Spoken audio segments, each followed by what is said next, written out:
ध्यान भजन करने का अवसर सब लोगों को मिला। बड़ा ही अच्छा समय ये रहा। दुनियादारों को तो इस तरह का मौका नसीब नहीं होता, क्योंकि वो दुनिया में ही लगे हुए, दुनिया की चीज़ों को ही बनाने में लगे हुए हैं और उसी में उनका समय जाया हो रहा, बेकार जा रहा है। उस मालिक को वो भूल गए जो पैदा होने के पहले माँ के स्तन में दूध भर दिया करता है। वो तो यही सोचते कि मैं नहीं करूँगा तो मेरे बच्चे भूखों मर जाएंगे, और एक एक जो चीज़ जोड़ने में लगे हुए जो दुनिया की चीज़, लेकिन ये सब छूट जाने वाली। आज तक देखो जितने भी लोगों ने दुनिया का साजो सामान इकट्ठा किया, लेकिन समय पूरा होते ही सब कुछ छूट गया। आप भाग्यशाली हो कि आपको गुरु महाराज जैसे गुरु मिले और नाम मिल गया, जिसके लिए गोस्वामी जी ने कहा कलयुग केवल नाम धारा, सुमिर सुमिर नर उतर पारा। नाम ले तो भव सिंधु सुखाही, जन विचार करो मन माही। वो नाम आपको मिल गया। अब यह है कि नाम की सूरत को उस शब्द रूपी नाम से अगर जोड़ दोगे तो ये अपने घर, अपने वतन, अपने मालिक के पास पहुंच जाएगी और जन्मने मरने की पीड़ा फिर झेलनी नहीं पड़ेगी। कबीर साहब ने कहा कबीर यह तंजात है, सके तो ठौर लगाओ, औकार सेवा कर साध की, औकार गुरु के गुरु खाओ। कबीर साहब ने कहा कि यह समय निकला जा रहा है। देखो ये दिन और रात ये जो आते हैं, ये चूहे की तरह से उम्र को काट करके ख़त्म कर दे रहे हैं। इसलिए इस शरीर के रहते रहते इस जीवात्मा को इसका जहाँ ठौर ठिकाना है वहाँ इसको पहुँचा दो। इसका ठौर ठिकाना कहाँ है? ईश्वरांश जीव अविनाशी, चेतनमय सहर सुख राशि। ये परमात्मा की अंश है, ये उस मालिक की बूंद है। ये इसको वहाँ पर पहुँचाओ।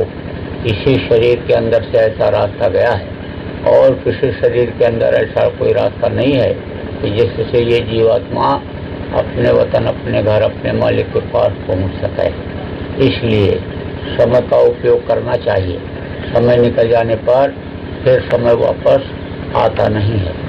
तो आप इस बात को समझो कि आपको रास्ता भी मिल गया और आपको मनुष्य शरीर भी मिला। इसलिए अपना काम करो। अपना काम यही है कि धाम अपने चलो भाई, पराये देश नहीं फंसना। पराये देश में फंसो, यहाँ फंसे रह जाओगे। निकल चलो। यहाँ जब तक समय पूरा नहीं होता है तब तक यहाँ भी रहो। यहाँ का भी जो कुछ भी है शरीर के लिए काम करने का वो काम करो, और जब समय पूरा हो जाए तो अपने घर ये जीवात्मा पहुंच जाए। लेकिन इसमें रहते हुए भी आप सुबह शाम समय निकाल करके और अपने देश में आओ जाओ। ये बहुत ही आसान है। इस वक्त पर बहुत आसान कर दिया संतों ने। पहले बड़ा कठिन था। 400 वर्षों से संत इसको सरल करते आए और इस समय पर कलयुग में बिल्कुल ही आसान कर दिया गया। बस थोड़ा सा ध्यान दुनिया की तरफ से हटा करके उस मालिक की तरफ लगाने की ज़रूरत है। तो आप सब लोग जितने भी नामदानी हो, सब लोग भजन करो। गुरु महाराज बराबर सत्संग में सुनाया करते थे कि भाई कुछ दुनिया की चीज़ तुम्हारे साथ जाने वाली नहीं है, यहीं सब छूट जाएगी। इसलिए तुम लोग भजन करो जो असला काम है। तो 1 घंटा सुबह शाम भजन करने की आदत डालो। 1 घंटा अपने अपने घर में सब लोग कर लिया करो, और शाम को गांव में एक जगह इकट्ठा होकर सामूहिक रूप से ध्यान भजन किया करो। गुरु महाराज का एक फोटो लगा दिया और 1-2 प्रार्थना बोले। जितने भी लोग हो सबको 1-2 कम से कम 2 प्रार्थना तो याद होना ही चाहिए। प्रार्थना बोले और कम से कम आधा घंटा ध्यान और आधा घंटा भजन किया। जो गांव के लोग आप यहाँ पर आए हो, कई गांव के हो, एक आदमी अगर उनमें से ये सोच लो कि भाई हम अपने यहाँ अपने घर में 1 घंटा ध्यान भजन शाम को करेंगे और लोगों को कराएंगे, उससे ही बहुत काम बन जाएगा।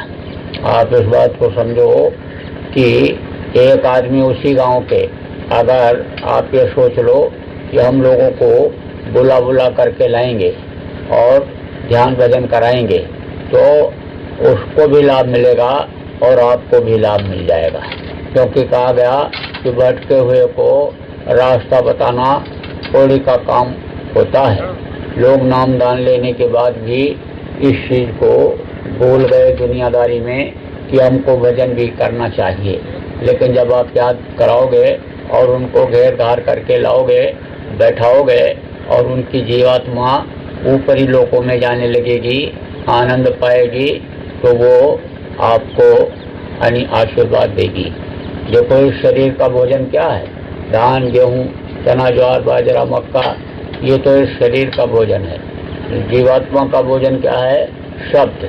2.5 अक्षर प्रेम से पढ़े सो पंडित होए, पोथी पढ़ पढ़ जग मुआ, पंडित भयानक होए। तो 2.5 अक्षर ये क्या है? ये शब्द। 2.5 अक्षर शाधा बावदा शब्द। तो शब्द इसका खुराक है, इसका भोजन है जीवात्मा का। तो शब्द का जब आहार मिलेगा तो ये प्रसन्न हो जाएगी। जैसे किसी भूखे को रोटी खिलाओ तो वो खुश होकर के आशीर्वाद देता है, उसी तरह से ये जीवात्मा खुश होकर के आशीर्वाद देती है। इसलिए ये काम आप सब लोग अपने अपने गांव में चालू कर दो। सबसे बड़ी सेवा यही सेवा मानी जाती है। लोगों को जैसे अन्य रोटी खिला दो, कोई अन्य नंगा है कपड़ा दे दो, ठंडी में ठिठुर रहा है कंबल दे दो, बीमार है दवा करा दो, ये सेवा तो उतनी बड़ी सेवा नहीं है। इतनी बड़ी सेवा जीवात्मा की सेवा है। इसको नरकों से बचाना, 84 से बचा लेना, ये बड़ी सेवा मानी जाती है। तो यही सबसे बड़ी सेवा है, साधक की सेवा।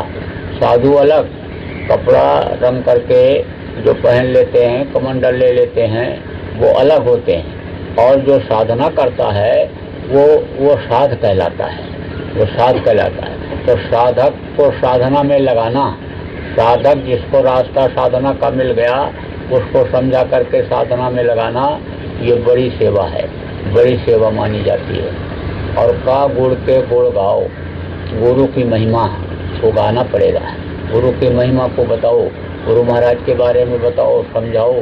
गुरु महाराज ने जो काम किया और जीवों का जो अंतरात्मा की सफाई किया, नाम रूपी रत्न को दिया, इस साधना को गुरु महाराज ने सरल किया। पहले देखो अष्टांग योग, हठ योग लोग करते थे, कुंडलियों को जगाते थे, प्राणायाम करते थे, लेकिन जल्दी कोई चीज़ मिलने वाली नहीं थी। लेकिन अब सरल योग इसको कहा गया, आसान किया। तो गुरु महाराज की महिमा के बारे में बताओ।